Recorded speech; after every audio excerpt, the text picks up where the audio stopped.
Sorry. All right, good morning, everyone. It is Wednesday, May 17th. It is now 8:03. This is a meeting of the local development, town of Brookhaven Local Development Corporation. Following directors are present: Mr. Callahan, Mr. Pally, Trotta, Ms. Scheit, Mr. Braun. Quorum is present. First order of the day is the minutes of our meeting of March 29th. We've been circulated to everyone. May I have a motion? So move. Second. Are there any corrections, questions? Hearing none. All in favor? Aye. Opposed? Motion carries. I don't think we have to do the roll call, do we? No, I don't believe so. As long as everybody's here. Okay. Lori, I'll turn it over to you. Okay, we're in the process, as you're aware, changing our whole system, so getting a financial report out. I kind of do have one, but give me another month and it'll come. We're just perfecting it. But other than that, just, that's generous. Trying to be eloquent. Other than that, I did want to mention a couple of things. Our banking interest rates have continued to increase because I continue to ask them. So we're at 4%. So we're, even at this point, we're almost at budget, what we thought we were going to get for the year. So in that realm, we're on track for things. The first quarter of the year, the financials, without seeing them, I will just tell you, we are ahead of budget because we did have a closing in the first quarter. And also we get all of our annual admin fees. LDC, we had a closing? I'm doing IDA. I apologize. Too early. for It's me. early. Right. Okay, You're at the the wrong meeting. LDC, let me go back to that. So the LDC, we are at budget, which is in a loss position. We had no closings. During the first quarter, we do have some revenue because our closing, our annual admin comes in during the month, the first quarter.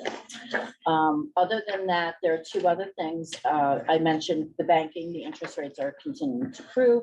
And also I want to mention about all the payroll taxes and related withholdings have been paid timely in accordance with federal and state guidelines. All regulatory reports have been filed in a timely fashion. And just to add to that, we did file our Paris report for the LDC timely with the New York State ADL and Office of State Controller. Any questions? Hearing none. Motion to accept Lori's report. Motion. Second. Thank you, Anne Marie. All those in favor? Aye. Opposed? Lori, is it even harder to do the financial report with the new situation than it is to do the Paris report? No, we couldn't do Paris report in the current situation. I don't even want to think about that. I'm sorry that you just asked that question. Sorry, I brought it up. We're The kind of- minutes will not mention. No, I think nothing trumps Paris. No, but imagine if we had to do Paris No. with like. We would be on computers in extension. between. We Yeah. would have We would to have to take put our in a first request. time extension, Mhm. and we've never done that, but we would have to. Yeah. COVID. Morning, Felix.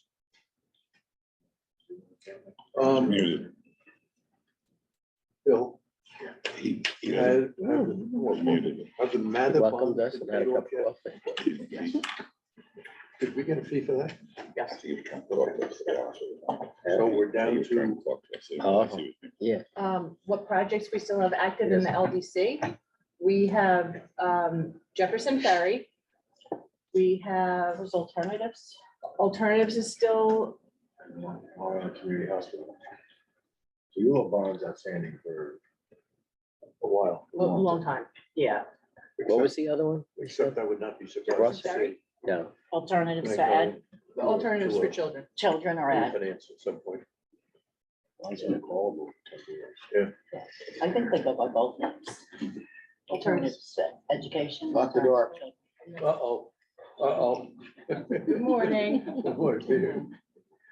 All right. Morning, everyone. Good morning. Morning, Peter. Okay, Resolution. so the only resolution we have on for this morning is something that we discussed at the March meeting, I think, putting together a procedure and a resolution that allows for applications and resolutions to expire if they're not moving along. And Bill and his team put together something, we went over everything. I think it really captures what we wanted. And just for broad strokes, basically that it says that an application will expire if it has not moved forward to a public hearing and a public hearing in 12 months, a public hearing / a resolution. I'm sorry, a resolution within 12 months, and the resolution will expire after 6 months if it hasn't moved towards a closing. So that kind of puts the projects on notice that they need to keep the process moving. We have some applications that are stale, frankly, and they're just sitting there not doing anything. They haven't asked for a public hearing, they've been sitting, not in the LDC, for in all fairness, in the IDA, but the concept's the same. They put in an application and a year later, nothing has happened. Let's kind of have people come to us when they need us and move through the process in a more timely fashion. How many applications do we have like that? In the LDC, we have none. No, I mean, idea. In the IDA, and I'm gonna go into the IDA in a little more Okay, detail, never mind. but we have one that's over a year old, and then we have 3 or 4 that are very soon gonna get to a year. So I think the ones that are, So you would then put them on notice at the that ones point, that at are this point? past a year, I'm going to send them a letter and just say, this is the new policy. And I was gonna talk about this in the IDA, but my intention is to give them a letter that says, we're gonna give you like a 3-month grandfather, like, let's move it ahead. And then the resolution also provides that if a project, we have term, expired, and we tell them that, then they can apply again, but only with permission of the IDA. So if it's expired and it's just dead, if they want to come back, they have to file a new application, pay a new application fee, but only with the prior permission of the board. As you might remember, in IDA, AOE was hanging around for about 7 years Oh, my God. before that finally closed.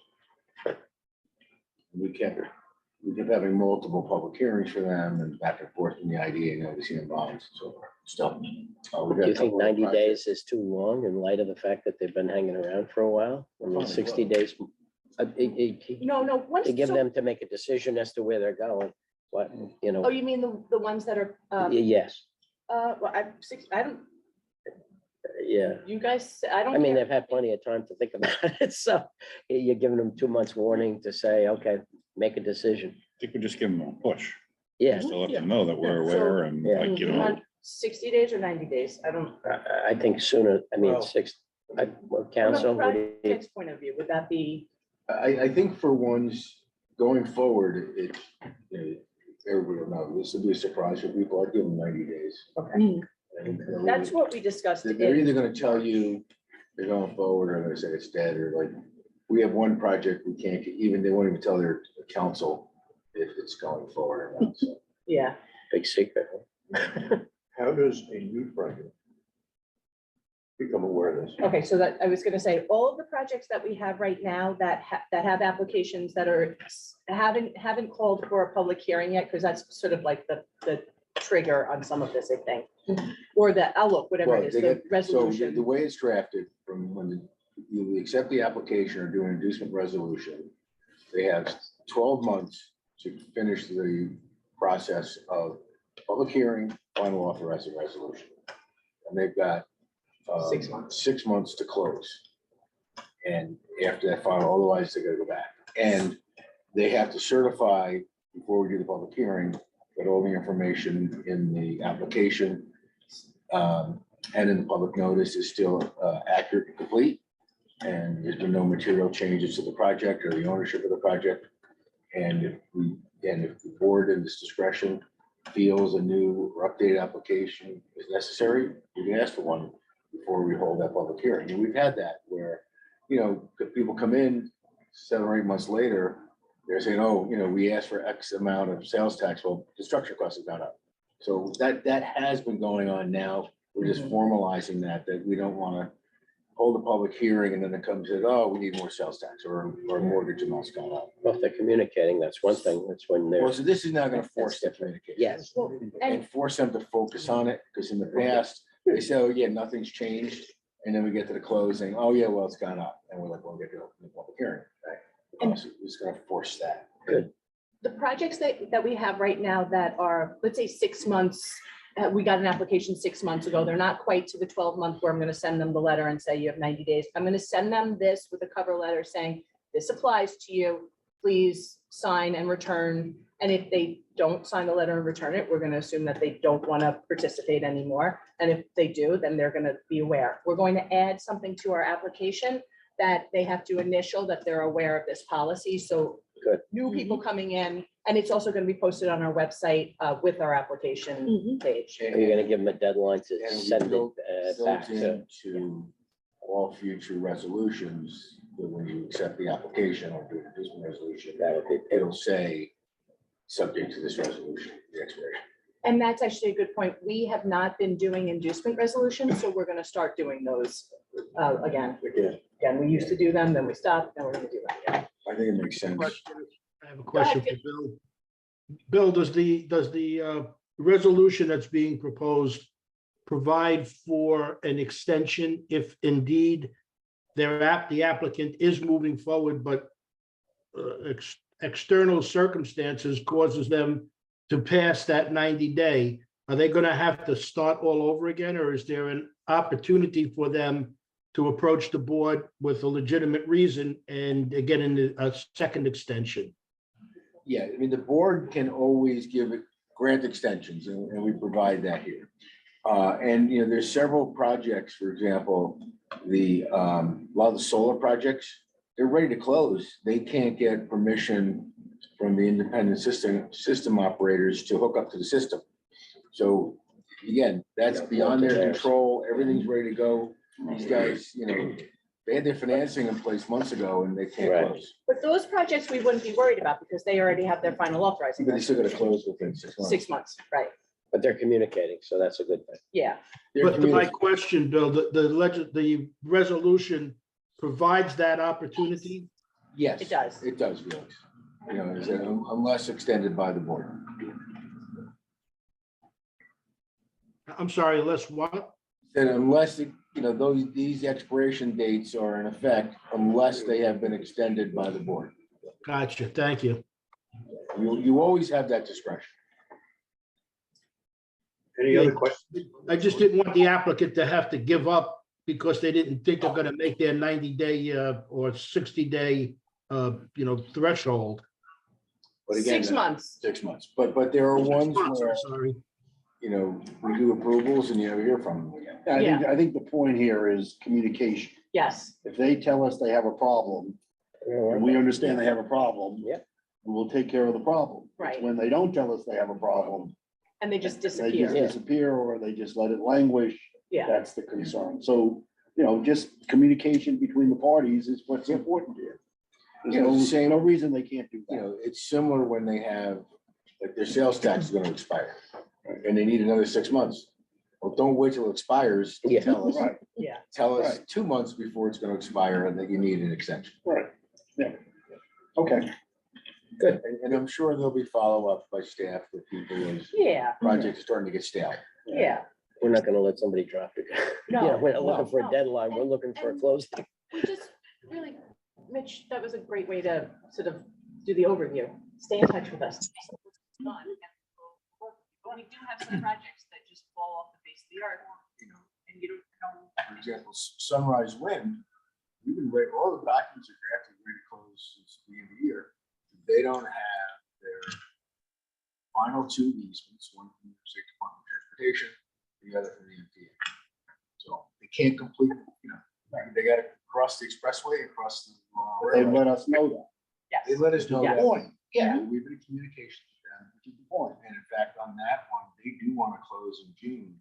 So what we propose is we'll close on the whole route except for, it's really, Right.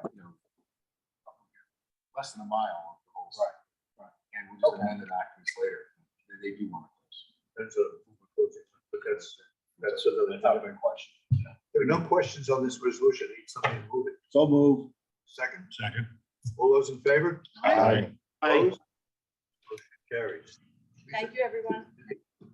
No, our next meeting is June 14th.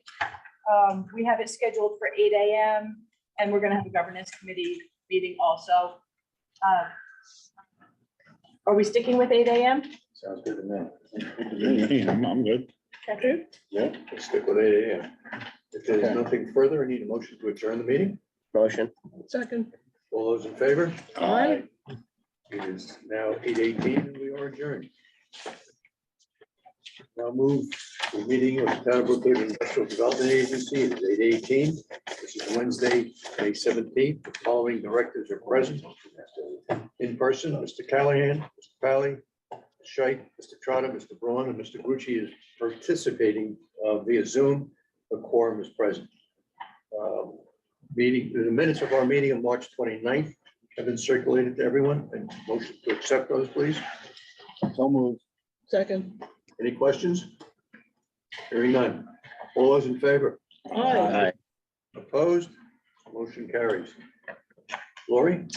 Okay, the financial report due to the system transition has been delayed somewhat, but I do have it in an overall position. I just want to present to you the first quarter results.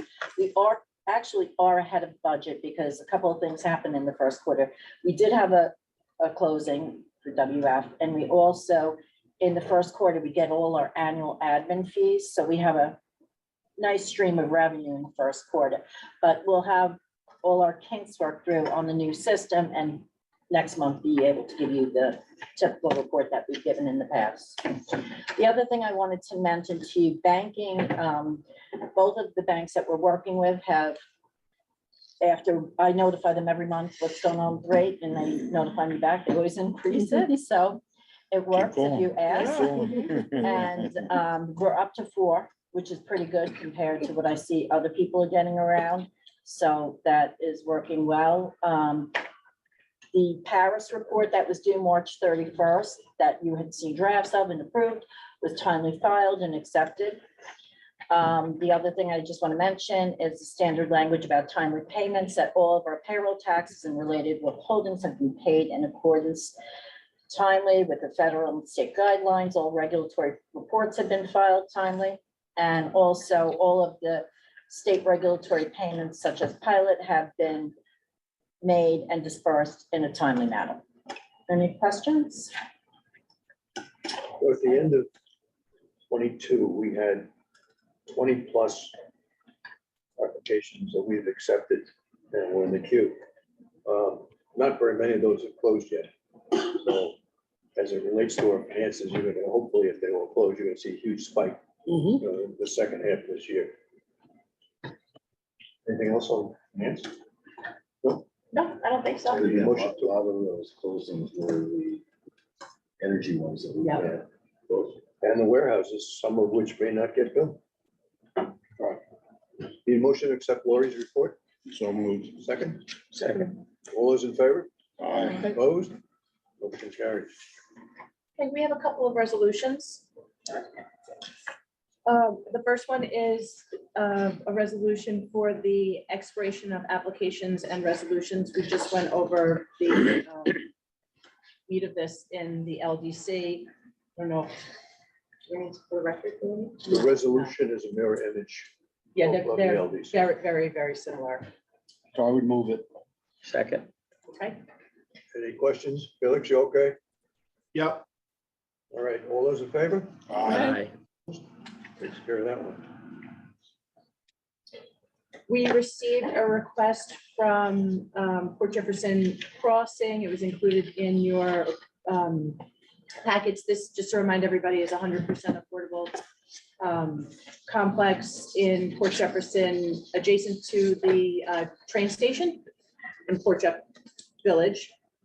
They basically have asked if we would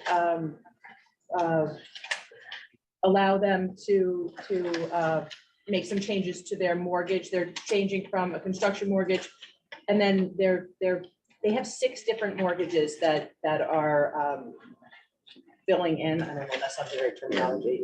They had mortgages from the county, from different other state agencies.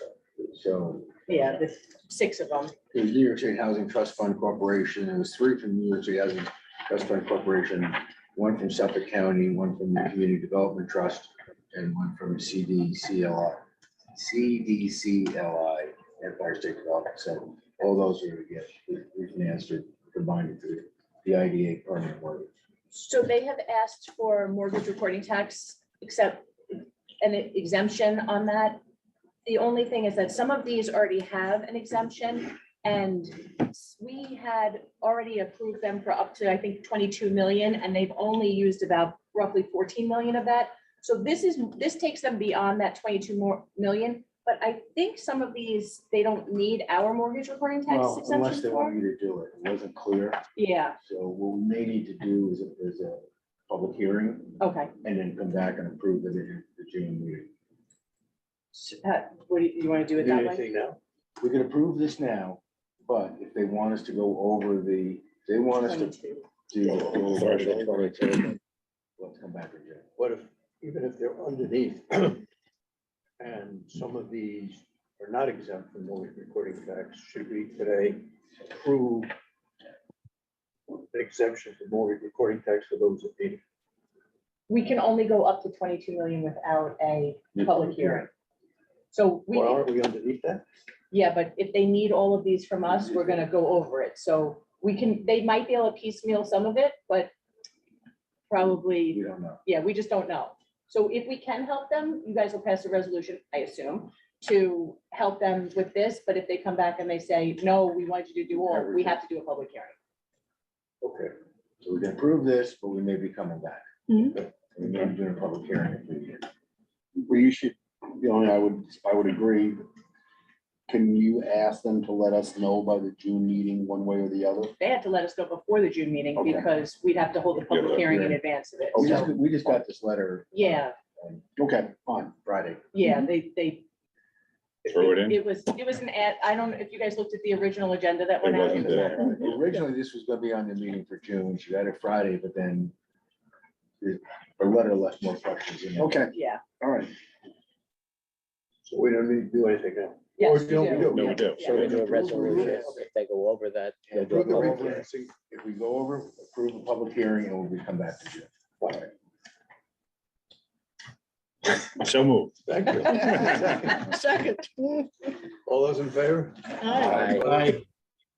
Carries as well. Thank you. Lisa, out of curiosity, are they renting now? Is there people, is there tenants in that building? Oh, yeah, Oh, yeah, there are, okay. yeah, it's, if it's not fully Oh, occupied, okay. it's darn close, yeah. Yeah, okay, They great, have, nice. And we do have an application for the one next to it, Which is from them too, right? yes? Right. Yeah, the building looks really nice.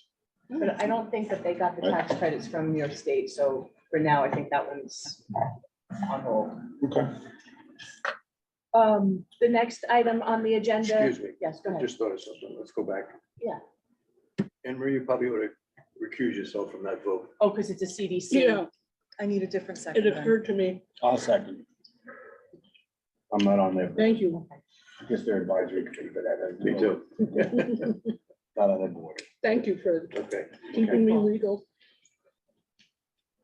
Okay. Thank you, I'll everybody. Put me down in a second. Josh, you got it? I got it. Okay. The next item on the agenda is a request that we got from Wallace Oakland. This, to remind everybody, is a project on the corner of Horse Block and Zorn Boulevard on the east side of Zorn Boulevard.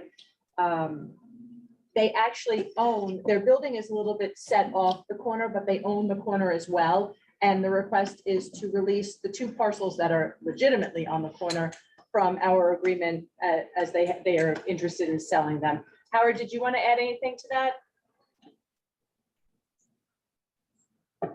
You're muted, but I think he's saying. no. Yeah. No, thank you. I think that's fine, unless anybody has any questions. What about the bank? Have they could, where does the bank stand on this, releasing that property? It's a privately held mortgage, and I confirmed with Eric Russo, their counsel, that the family is on board with this. So he understands that they have to release that from the mortgage as well. So that'll occur simultaneously. Okay, thank you. Do we have a motion? So moved. Motion, second. Any further questions? All those in favor? Aye. Aye. Opposed? Thank you. I am going to skip over the application from September morning. Give your client a little more time. Should be or not. Okay, good. I don't have no idea. Oh, half an hour, we're good. Okay. The next item on the agenda is an IT update. I just wanted to let everybody know that we are officially off the town's server. All of the equipment was picked up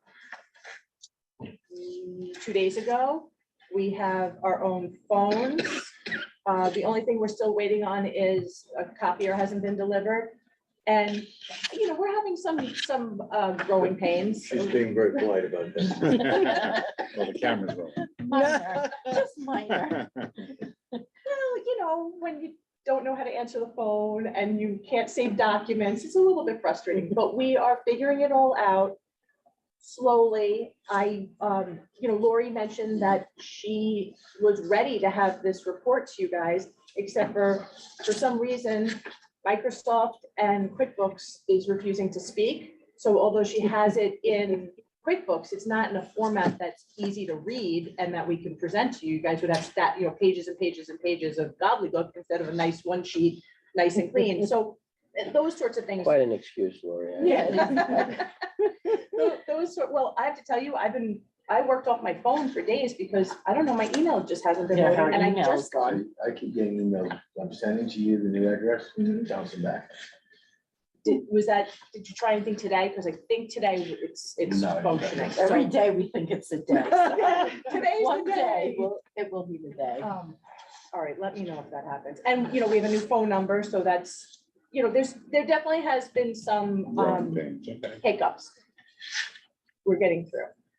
But part of the hiccups is every time I think that we've done everything we need to do, we realize we have to buy a different program or something else. So I'm keeping Fred in the loop, but we are continuing to spend money, not on hardware or no new computers, knock on wood, I think, but software and programs and that sort of stuff has been a little bit, Challenging. yeah. Lori, Lisa, how much have we spent so far in the new, in the switch over?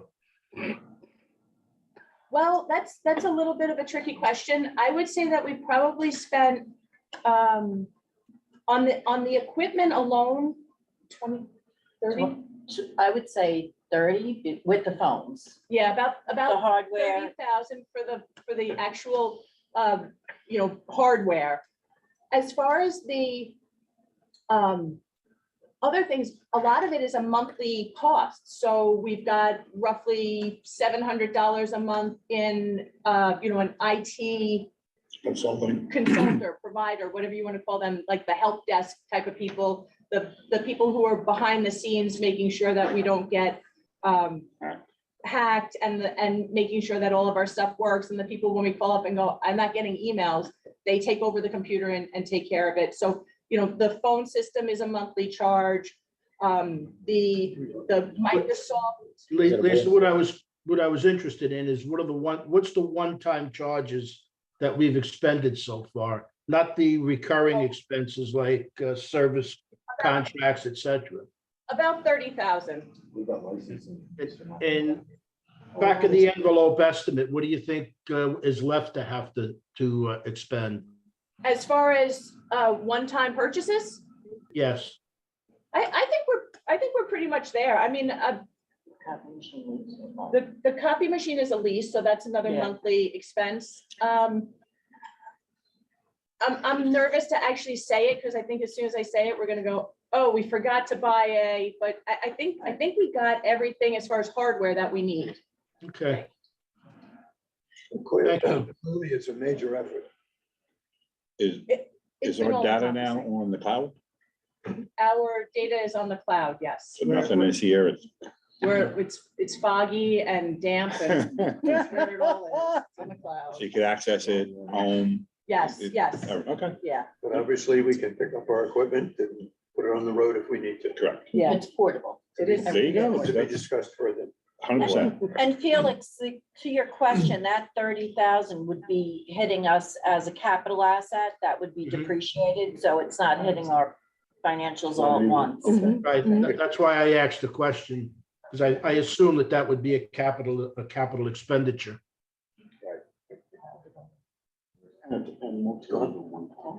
Absolutely. That's the big hit. What's the big hit? The buying of all the Oh, hardware. Which is a One-time. one-time. So we're not gonna have a Right, it's a continuation, one-time piece. Mhm. but the growing pains are there with anything. you Yeah. know. Okay. So that's an ongoing, some days I think about what I did in the day and I'm like, IT, all day, all it was IT. So it's definitely been disruptive and there definitely has been a impact to our productivity, but we're getting there. We're ramping back up, a few more things, but we're figuring it out.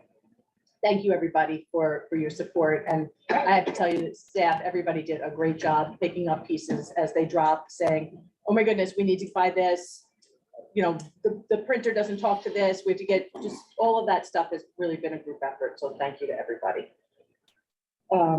Okay, so the next item on the agenda is our uniform tax exemption policy. So periodically, we discuss making some edits to our uniform tax exemption policy. And there's been a couple of things that have kind of bubbled up that I think we might want to consider making some edits to it. It's not a quick, easy, seamless process. Anytime we open up the UTEP, you have to hold a public hearing. It has to be posted to every single taxing jurisdiction. So that alone is getting, all this stuff out to all the taxing jurisdictions in the town of Brookhaven. There's a lot of them.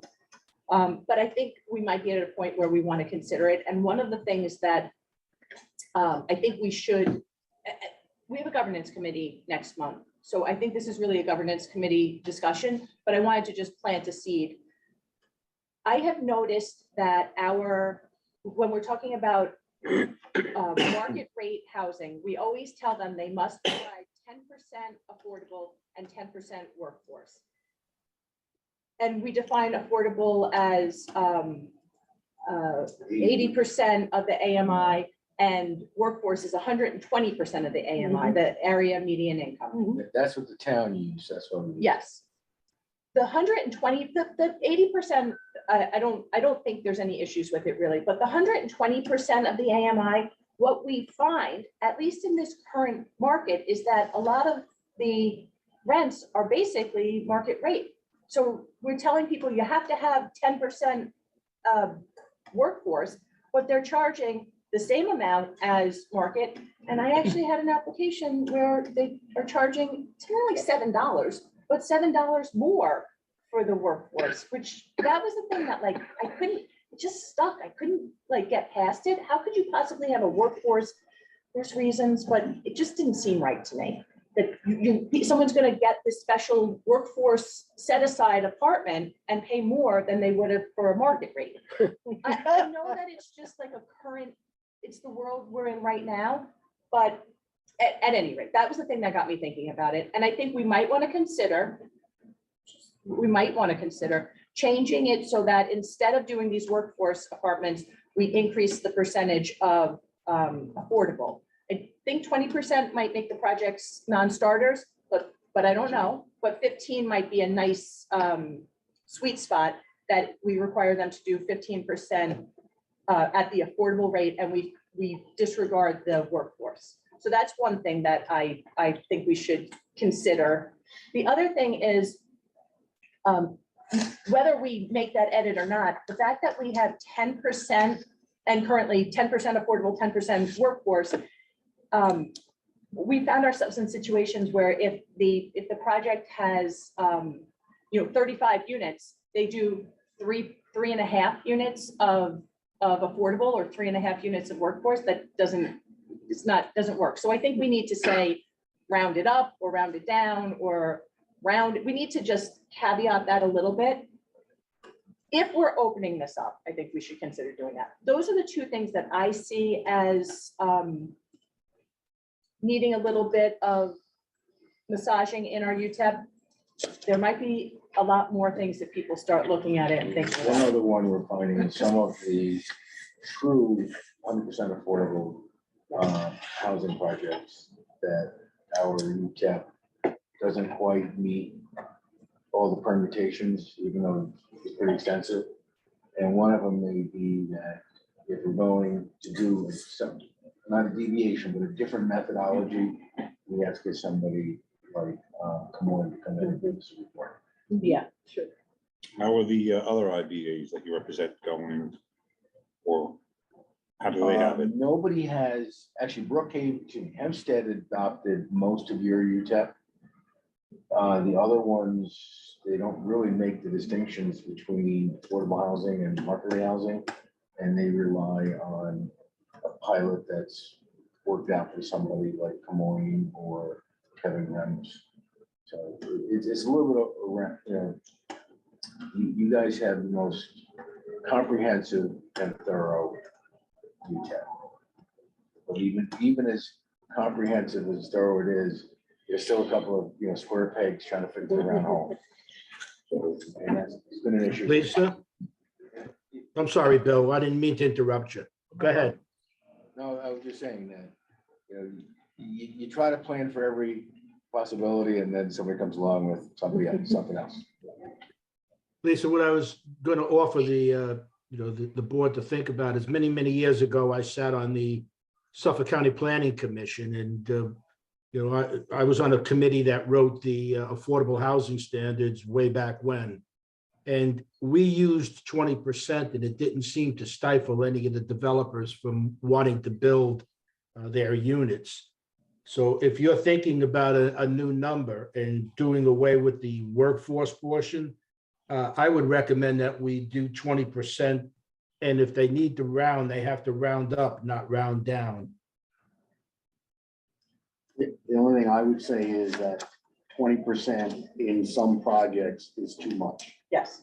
I'm not saying in all projects, and I'm not disagreeing with Felix, but to some degree, it depends on the specific financing that Yes. a development is using, especially the difference between a variety of state programs, which have a whole variety of different mechanisms. So I would be concerned about setting a rigid number without any flexibility. And we have found, we had a project come to us and our 10% and 10% didn't work for them. Right. So, Right, you I know. know, You can make an exception. I know. Exemption for it. it's a very, and I'm not arguing, in fact, I agree with you. The 120 and market rate is a distinction without a distinction. Yeah. Okay, that is irrelevant in today's market. The 80% number is still there, and maybe we want to massage 80 and 100 or something like that. But I'm just concerned that a 20% strict requirement may be too much. In some Mitch, wouldn't the same theory apply to here as it did earlier to the resolution that we passed earlier? The board always has the discretion to make changes and adjustments. But if you start out with 20%, you could come down to 15. If you start out from 15, you're going to end up coming down to 10. As long as, Felix, as long as there's flexibility, depending upon the financing entities that are involved, then it's something we can work out. I just don't want to say it's 20% and sorry, it's 20%. Mhm. Otherwise, you're stuck. I just think that's going to be too much. I just feel that we have to encourage as much as we possibly can to bring affordable housing still to the island. I mean, we've been making that argument as politicians and as members of committees for the 30 years or so that I've been involved. And we still haven't gotten to the point where it's affordable to live on Long Island. Young families are still living in their parents' basement apartments. The faster we can get them into their own place, the better we can be. Maybe the way to propose it for the UTEP would be say 20% affordable housing unless the board, in its sole discretion, approves. Yeah, I just think something that Yeah, I gives would us, agree to that. and that shows the applicant that there is flexibility in regard to if they can show that whatever financing is put together doesn't work in that situation. That's all I'm concerned we about. had I one- don't want to we make had it one eat it applicant. and then send people away. And we had one applicant who actually submitted 2 applications.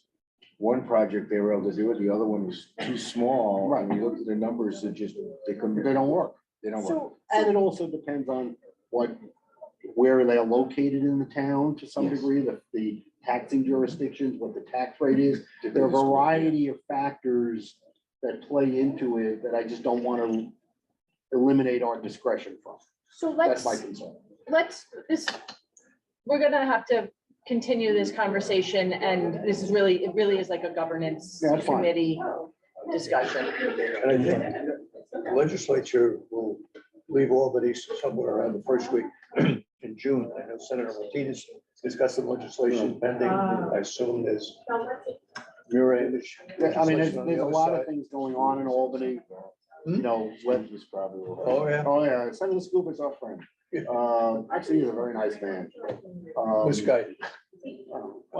He has a specific problem, okay, as you know. And he believes that everybody is like that one entity, and we have tried very hard to convince him that that one entity is by itself. You know, in that regard, whether you like it or not. It's had many problems. Yeah. So, as I said, we'll know by the June meeting whether the state legislature has done anything in the housing endeavor or not. By then, and then we can, you know, discuss what we need to do. You know, you talked about notifying all the taxing jurisdictions. You mentioned in the last meeting or not that you got some relief as far as sending everything certified mail? don't think No, about I it. don't, I think because it happened after the last meeting. So I think most of you are aware that a few laws changed, and one of the things that we had to do is anytime we pass a final authorizing resolution, it has to be sent to the school board individually, and it had to be sent by certified mail. So what we did was, as soon as the law passed, we did, this is everything that, could have come your way if we had been doing this piecemeal. But it was a little bit crazy, the certified mail. I had to send stuff to the supervisor, not just the school boards, all the taxing jurisdictions, but the school board specifically also. I had to send stuff to the supervisor's office that had to go certified mail to the post office to come back to this building. Just seemed wacky to me. So subsequently, we all kind of said, there's this thing called email and you can get return receipt, and there's it's 2023. So they amended the law to say that now we can send it by email, which is great for the trees and maybe not great for the post office, but you can't win them all. Going back to the affordable housing issue. Obviously, we're gonna discuss it with you. Would it be helpful, and I'll just ask you guys, for us to let the stakeholder organizations know that we are considering a change and ask them for their input beforehand? That's exactly what the process is. We Okay. have to send a letter with I think we have to include the old UTEP and the new UTEP, or at least tell them where it is, and say to them, so we have to have a public hearing, but they all get a copy of everything and then they provide. Well, by all, I don't just mean the taxing I jurisdictions. know where you go.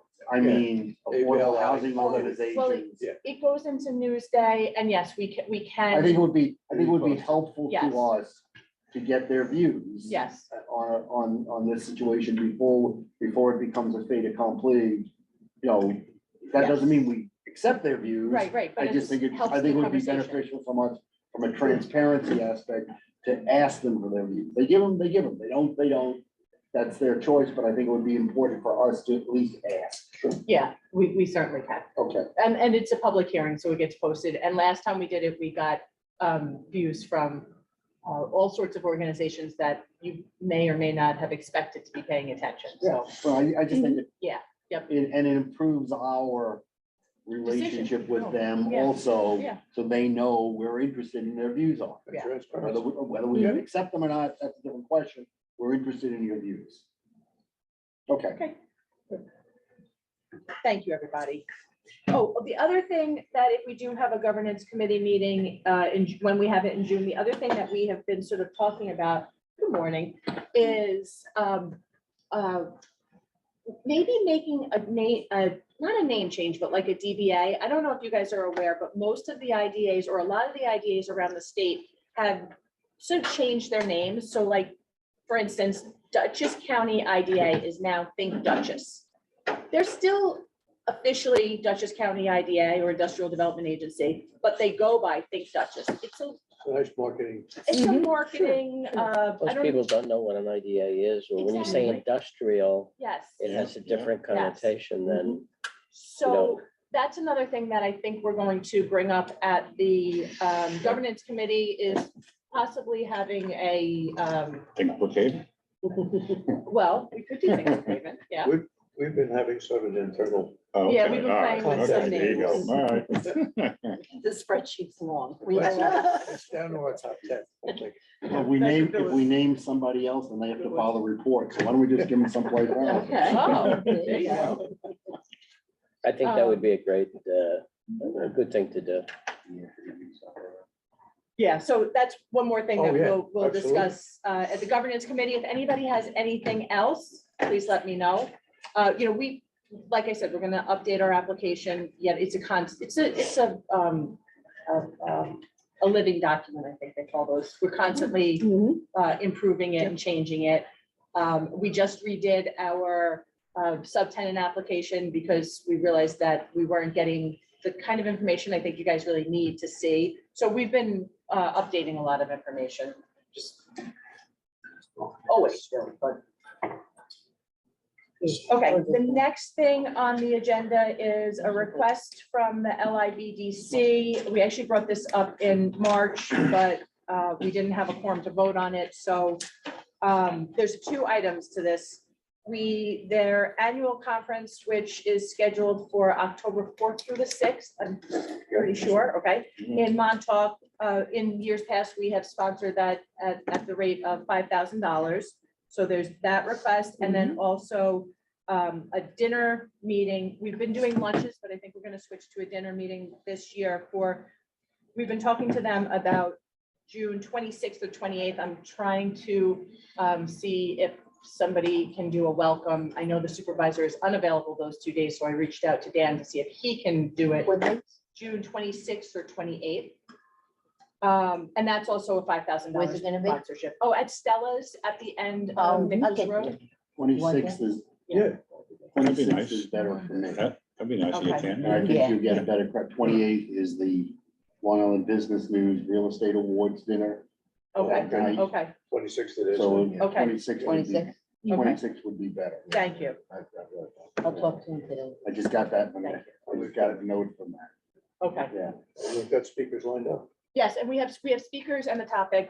We invited and they both accepted. We invited Senator Dean Murray and Assemblyman Fred Thiel to give us an overview of the budget and what it means to Long Island. So That's a very good idea. That's June 26th, here. June 26th. It's not 100%. I just have to make sure that everything is still good, but that sounds like that's the better of the 2 days. So they're both available that day. That's a dinner, not a luncheon. A dinner, yes. It's been a lunch. And you're figuring what time-ish, 6-ish? Probably 5:30 for 5:30, cocktails yeah. usually. Yeah, we'll send out an official, yeah, yeah, like that. We'll send out the official, once it's actually scheduled, we'll send everything out, but put a hold the date for, So we'll combine them in Dinner-ish. one resolution, yeah. 5,000 each for Montauk, as well as the dinner on the 26th. So that's it. Second, Second. all those in favor? Aye. Aye. I recuse myself. Yes, sir. I guess so. Even though there's no direct benefit, I get I it. understand. I get it. It's perception. Right? That's all perception. 100%. Do we have do we need? Yes, oh, we're good. We're good? All in Yeah. favor? Yeah. Did it? Yeah. Okay. Okay, thank you. Well, let me just, one more thing. I had sent out an email. Does anybody want to do a tour of the Brightview facility? I got Tour of, the Brightview facility. It's the assisted living across Yeah. from the Uncle Giuseppe's Yes. shopping center. If anybody's interested, okay. Was that a yes? Yeah, I Okay. do it. Okay, If I could work it out, scheduling wise, yeah. okay. So I will just, the folks that are interested in doing it, I will talk to you guys aside and we'll figure out a day and time that works. So we have some stuff to discuss in executive session. Do you want to? Yeah, as long as we're We're waiting. waiting for, Yeah. why don't we do that now? Okay. Yeah. Okay, we can go into the Lisa, conference. will I get a new link for executive session or just stay right here? Peter, we've got your contact. We have your contact information, so when we're out of executive session. Yeah. Okay. I'll text. We'll Yeah, find you. yeah. Not going far. No, We should do a new Felix? link for Felix. no, Felix, we'll call you on your cell phone. We'll just go into the conference room and call you. Okay, we sit here. Lisa, am I to stay out of that executive session? No, you should come into the executive session and then we'll excuse you for one item. You guys stay with me. Okay. To go into executive session. So will somebody call me? Yes, I'll call both of you. Okay, Yeah. thank you. We can stay here, but we got, the board has to vote to go into executive session. Unplug it. And stay quiet.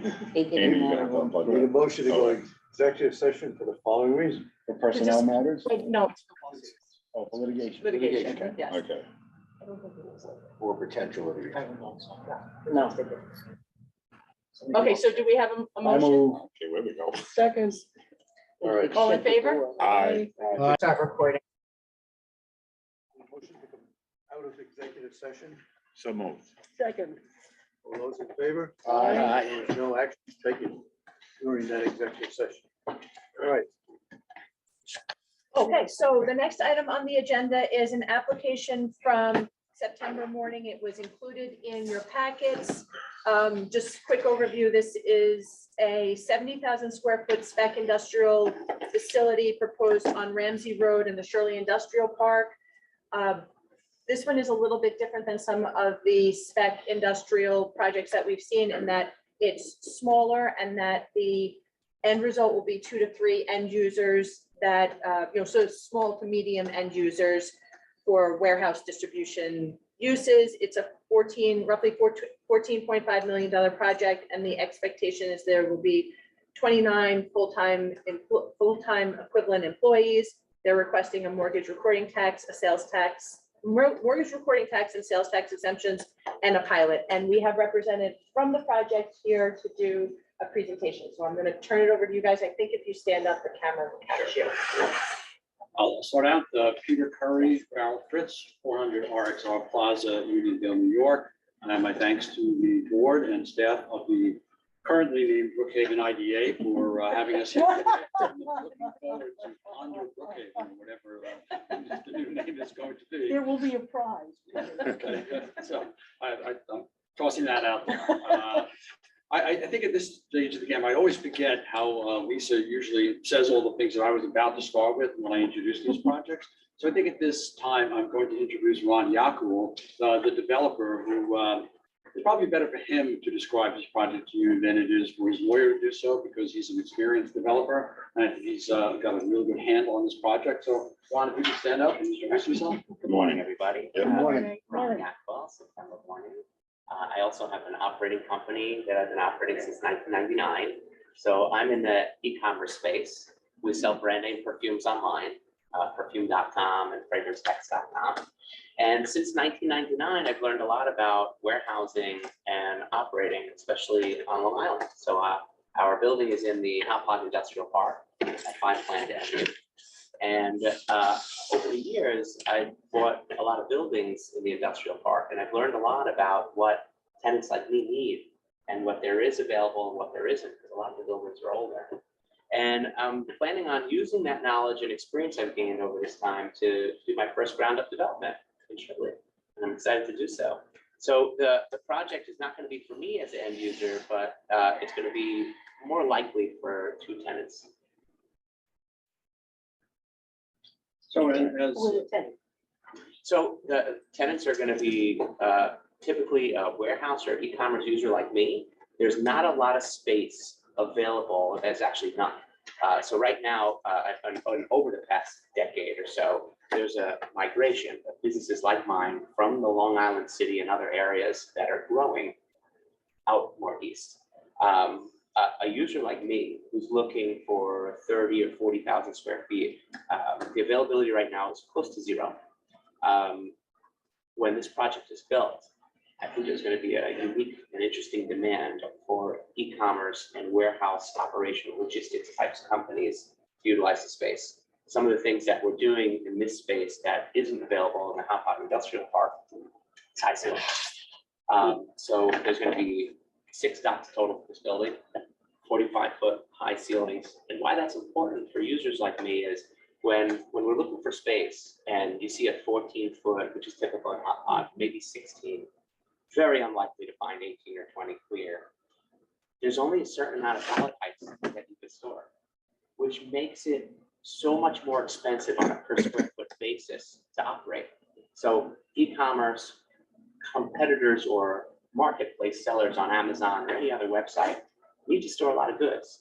So the pack and ship operation is one component, but storing these goods for inventory and for future use, especially the longer lead times coming out of China and other places, the space is a hot commodity. So a lot of these users are going to places like New Jersey, or they're going into the Midwest and different parts of the country. Long Island doesn't really have a lot of space for that. So there's a ton of space coming online in the next couple of years for large users, but not much coming for the small to mid-size user. And that's the market I'm planning on building for. Interesting. I had discussed with Ron robotics, and they indicated that they didn't think that robotics was going to be utilized in buildings of this size. It's not economically efficient to do so, which is why we had the 29 employees. Based a lot of that on the MRV report that we included in the application. If you take a look at the MRV report, it indicated that the development was going to result in approximately $10.5 million in construction spending, and it would be approximately 87 direct and indirect construction related jobs. And it would result in approximately $17 million in combined sales from the construction of the project. 29 jobs over the life of the pilot, the 29 annual jobs would result in approximately $2.6 million of sales, incoming sales for each year of the project. So we believe that this is an excellent project for the town of Brookhaven. It meets a need that other developers don't really, I mean, it's perfect for the size. It's a little bit more than 6 acres. It's the perfect use for a size like this. As you know, on Ramsey Road, there are a lot of other, somewhat older buildings. This is very unique in terms of its ceiling height. And we think it's a great project for the agency. We look forward to answering any questions that you have. Curious, what do you have to pay for the land? For it? That was about $2.3 million. Yeah. So the aggregate price is about $2.3 million. Ron bought it a couple of years ago. He did not, I think at that time, having been involved in building ownership, he saw this as a possibility. He did not intend to relocate his company there from the very start. This was going to be a development opportunity. That raises the question, if you were slow to find a user for that building, would you consider moving your operation from Hop Pot to Shirley and leasing or renting or selling the Hop Pot building? Likely not. It's a possibility, but I don't think I'm going to have a terribly difficult time renting the space. Considering the supply and demand right now, and you see how much more supply over time there is coming online versus the demand, there's going to be a deficit. So I think that the continued demand is going to be beneficial to the project. And Ron, I think maybe you could describe where you are in the land use process with this. Yeah, so we've gotten some approvals we have not. And our hopes are to get the rest of approvals as quickly as possible, because there's a limited window where we can do the land clearing. I believe it's between December and February. So I'm hoping not to miss that window and then have to wait until next year to clear the land, because that's going to hold up the entire project. So I think one thing that this board might want, correct me if I'm mistaken, but I think one thing that might be good is if you had end users lined up, because you seem confident, and we have, there seems to be a decent amount of spec building going on without end users, and I think that that's probably a little bit of a shaky position for the board. Well, again, point to this particular project as opposed to everything else which is coming on the market or proposed or under construction, all of which are intended for much larger users. So you're just not finding any buildings, even those larger developers who are now saying, you know, I thought I'd have a single user, now I'm going to have more than one. They're talking about 100,000 square foot being their new target. So this was really talking about 235,000 square foot users. It's a very different animal. And to talk about having an end user now, when land clearing would start, perhaps, we're talking about another 18 months to 2-year construction. After that, it'd be very difficult to identify end users at this stage. But again, I just have to point out that this is unlike any of the other applications that you've been getting, even with those developers now thinking that they may have to reconfigure their business model. I think the issue here is we have kind of had this discussion with the board about speculation and, you know, spec warehouses. And there was a lot of, we said we weren't gonna take any more applications. Right. Well, You know, as far as IDA benefits. but you're not really granting the benefits until, until the project moves forward. But you won't have users then. Sorry? You won't even have users then either, is what you're telling us. Well, I guess the other aspect, Let me ask the question. Would you be signing up users before you start construction, or would you have? I think it's more likely to happen once this type of user is not going to commit so far out, I believe. The best part of this project is how we're designing the building. So we have it designed with a demising wall in between. So you have a perfect split of 3 docks for each user. And the size is right for a small to mid-sized company. Small to mid-sized company is not going to commit that far out to a future building that's not ready for use. It's just not typical in my type of business. And I can say that as the typical user that's going to occupy the space. I wouldn't commit to leasing a space that might be ready in 2+ years. I don't think that that's really likely to happen. I think that if we can get the project built, I don't think there's going to be a problem filling it. My experience, I have about a dozen buildings in Hop Pond. This is what I do outside of my operating business. I have connections with everybody in the marketplace, and I've never had a problem renting the building. I have a 0 vacancy rate for the past 20 years in all my properties, and this is something that I'm really confident in filling up, especially with the type of facility that we're building here. This is a first-class facility of its kind. For this size, nothing exists. I think the other, thought is, as I've, been reading the materials, is that the size of this facility fits on the size of the lot. And the lot is, there aren't very many other options for the lot of that size, let me put it to you that way, in that area. So to some degree, it's either this or it can continue to remain vacant, which is worse than having a building on it in that regard. Plus, I mean, I see a significant difference between the larger warehouses that we have been, I guess, wary of continuing down that line, if that's a fair thing, it may be, and a project like this, which is much more specific to a different type of user in that regard. So I don't, while I continue to express our concern on the larger projects, I think we all have that concern. I don't think we should automatically judge this project by those concerns. Let me phrase it to you that way. That's why I'm concerned. That's, I think there may be an opportunity here that we don't want to let go by. And I think I actually split the baby between what Ron said and what Bill asked. And I think once you get your approvals and you start clearing, you start marketing it then. You don't wait till the building is complete and then market it. What's going to happen is there are companies whose leases are coming up in 18 months, perhaps some of your current tenants. And an 18-month window is not, you don't even have the approvals yet window. Right. So once you have your land use approvals and you started construction, That's when the marketing starts. That's when the brokers become interested and they start pointing out things. That's when they start scavenging for existing tenants who they want to try to move to a location like this, the 35,000 square foot users. So that again, I see as a distinction from the larger ones. Yes, the larger ones are trying to get their 600,000 square foot tenants 2 or 3 years in advance. As Ron says, that's not the marketplace for what I would consider to be the typical Long Island company, 35,000 square foot user.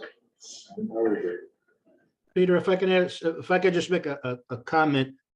When we were discussing these large box users at prior meetings, I was very concerned that we would be overdeveloping them here in the town. And then the next thing we know, we'd end up with these huge boxes empty or trying to refit them for something that they weren't designed for. Or even worse yet, cannibalizing the smaller smaller warehousing operations and causing them to fail. The smaller users being the same size, I guess, that your client is looking to build. So my concern is that a spiraling domino effect downward is going to take place in the town, which is the big box users grab the big users, some of them siphoning them from the smaller users. Your newer facilities, like your client's facility, is going to be the first choice over the existing buildings, and we'll be stuck in the town with lots of vacant older warehouses that may or may not be adaptable for anything else. I mean, what comes to my mind is back in, I guess it was the 80s, when the big craze was building these strip shopping centers and shopping centers just about on every corner that we could find property for. And then the bottom fell out and we were stuck with a lot of empty places. That's always been a fear of mine. I'm not suggesting that will ultimately come to pass, but it is a concern, which is why we would like, at least from my perspective, I would like to know that when you move forward with the building of this, that you do have it leased out so that we know that it's not empty. Well, as we said, we can't promise that at this time. And when you're talking about older buildings, shifting from older buildings to newer buildings, there's a certain obsolescence that's built into the older buildings that needs to be replaced. So I guess my answer to that would be those older buildings are going to be vacated anyway because they no longer meet the needs of their prospective tenants. And by not having an alternative, such as a building which has a more modern aspect to it, that means they leave Brookhaven because they can't find space in Brookhaven. And when you're talking about the larger buildings, eventually stealing from the smaller buildings, they don't lay out. A building like this has its 4 docks, it's able to separate into 2. The other big buildings, you couldn't fit a 35,000 square foot tenant in a 600,000 square foot building. It just doesn't work. So you can't demise it out so that particular tenant would get the right number of docks, but not too many docks. It's impossible to fit small users in large buildings, which is why the minimum they're talking about is 100,000 square feet. And even that's going to be somewhat difficult for some of these buildings that were originally planned for single users of 600,000 feet. The building systems may not work. They have to be rejiggered, all the security systems, the fire systems, everything. Just a very different animal. Whereas if you build a building for 35,000 square foot user, you'll get a 35,000 square foot user. Yeah, job number. What? Do we have Yeah. job? 24? 29. 29. Yeah, 29. Not counting the construction jobs. Right, just Yeah, the no. permanent That's what I jobs. meant. With a 40-foot ceiling is 35,000 square feet is really almost equivalent of Yes. 100,000 square feet. Right. Of the old Hub Five industrial parks. Right. With the 12-foot ceiling. No, listen, I don't think there's any question that those older buildings are gonna be obsolete. If they're not already obsolete, they're gonna get obsolete. They're all gonna be And- retrofitted or ripped And, down. you Knocked down know, or- there's lots of opportunities for them to be retrofitted into other uses. But I agree, we need to provide first-class modern facilities in the town to make this work in that context, because you're gonna have, lots of companies that are gonna need this type of space. So, And it's nice to have something that's focused on the people who are here already. right, I feel like a lot of the projects that we've done recently are looking for companies that have a nationwide footprint. It's good to support our smaller operations that are homegrown operations. Well, hopefully some will come out of the incubator. Well, Either, actually, either theirs or ours. we may be in competition. Whatever, whatever. Yeah, man. What did you say your construction period? Start clearing to. Hopefully under 2 years. If we get that window, it's all about this December to February window makes it hard. That's an understatement. George? Ron, is it appropriate to characterize the tenants you're aiming at as companies like you? Long And it sounds like they are companies They're that now sell engaged. relatively, I'm sorry, my spouse has a couple of things I don't want to share with anybody. The products that they sell are relatively high value, small items that either they truck around like Amazon or they mail out. Is that kind of the, so it's not necessarily, it's our local market, but it's beyond our local Yeah, market? the specific product, I think, is going to vary. But what I am confident about is retail sales are continuing to move to online sales, about 7 to 12% increase year over year. And it's been like that since 1996. And I think that's going to continue. And that's going to push more and more the need of warehousing to store, pack, and ship those goods. So the specific good, high value, small item, possibly could be of a different size since they're going to have the ceiling height. I think I'm expanding my opportunity of what types of products and tenanting could be. So that'll be a benefit to getting two good tenants there. And yeah, I do believe it'll be a user like me, and that's why I'm excited to use my experience to make what I would think would be the perfect building. Thank you. Okay. All right, any other questions? Yeah. All right, thank you both very much. Thank you. Thanks a lot. Motion to accept the application or We need some motion or something. Yeah, we should do that. right Your now. motion to accept the application. And adopt an inducement resolution. Adopt an inducement. Is there a Second that? All those in favor? Aye. Opposed? Thank you. Okay. Thank you. Thank Thank you. you. Thank you. Good luck. Okay.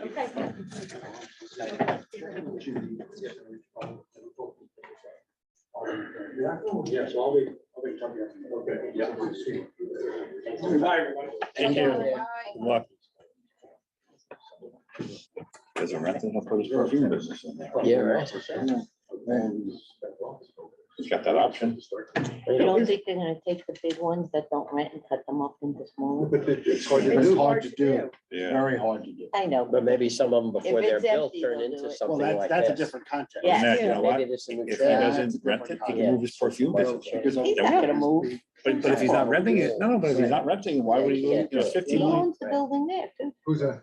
He owns the house. Yeah, Well, you said he probably would. yeah, Well, I'm just thinking, all right, well, he's still putting $15 million in his own money. Let's see what you know. happens. Yeah. yeah. See what happens. I would bet you the minute he starts construction. Go ahead. Somebody's gonna go. Yeah. Yeah. I agree. But we also said, to remind the board, that with all these spec office buildings, we're gonna set this hard start date for the pilot. If he doesn't have tenants, he's losing. No, it's a different- Yeah. He's gonna start losing the benefit of early pilot years. Yeah. So is he going to be the first recipient of our hard timelines letter? Yeah. Yeah, well, there's gonna be a whole group of them because we have a bunch of Right, applications. but he'll be the first new. First new one. First new one, Mhm. Yeah. but yeah, we've got a bunch of them that are gonna get it. Mhm.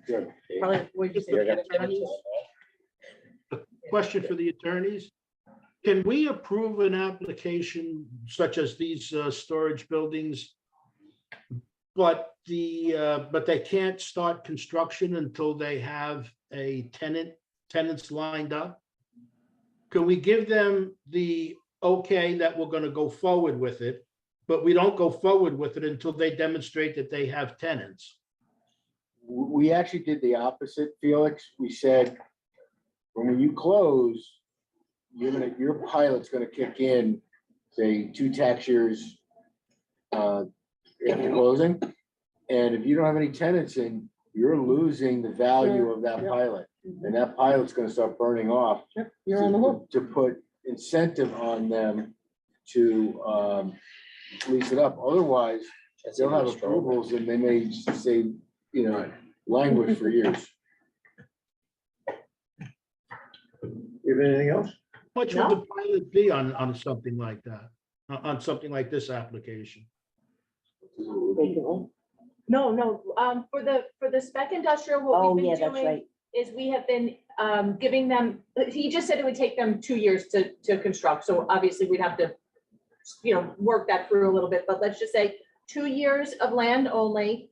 And then it'll increase 10% per year towards whatever the full assessed value would be. So I don't know those, I don't know those numbers. I have to get that information from the assessor's office, Really? but a step up towards full assessment. Well, that should be easy, Lisa, just go down to the assessor's office. Knock on the door.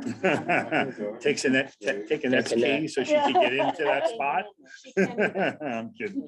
I don't know about anybody else. I was Karen unaware, can get in For there. 10 years. Karen For 10. can. I was unaware that clearing had to be. Oh, no. Yeah, me That's too. a rule. Well, Is that real? just, it's just in certain areas. Yeah. Really? But And a that's- lot of our industrial, like on horse block, it's not. It's the same thing in It Huntington. is. Oh, Really? yeah, it It is. is. That's So like, right. for It is instance, on we horse have, Same thing in that. Huntington. Whatever, it depends where the long-eared bats range is. Yeah. You weren't kidding. Wow. Yeah, no, No, he's she's not Wow. kidding. serious. He is. Is that like he is the serious.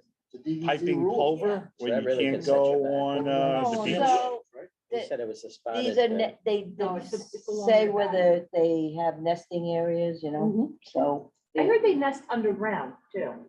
Oh, That's what I heard. They long good, they as eat that- the mosquitoes. Those little buggers nest anywhere and everywhere from the East Coast to the Mississippi River.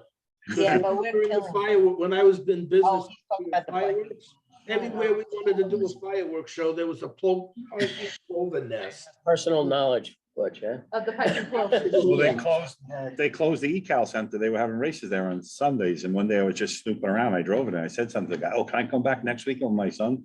Oh, no, we're closed till August. I said, what do you mean? He goes, it's the last weekend of races because of the piping plovers. I'm like, that reminds me of Smiths Point Beach. You can't go, on the Yeah, beach. Well, a funny story, if I could just give you one quick observation, when I was supervisor, they wanted me to close down Davis Park on the 4th of July weekend because of the piping plover. And we had a Fish and Wildlife people there making the case that it had to be closed. I says, are you nuts? I says, I'm not closing Davis Park, for the 4th of July weekend. And so put the fences up around them. They wanted to literally close the beach from the bay all the way to the ocean on both sides of the casino. And, I said, I'm not doing that. They said, well, you will be responsible for any damages. I says, what does that mean? They said, we'll take you to jail personally if anything happens to the piping plover. Murderer. Felix, So, is that about the needless same to time? say, there was nobody swimming on Davis Park during that period. Felix, is that about the same time you shifted your efforts to the zoo? Just about. My dear and closest friend on the board here was one of the instrumental people in helping to make sure that zoo never happened. And your chief of staff and your town attorney. In the end, she saved me from myself. On that happy note. She does that quite Motion often, to doesn't she? adjourn? So moved. Second. All those in favor? Aye.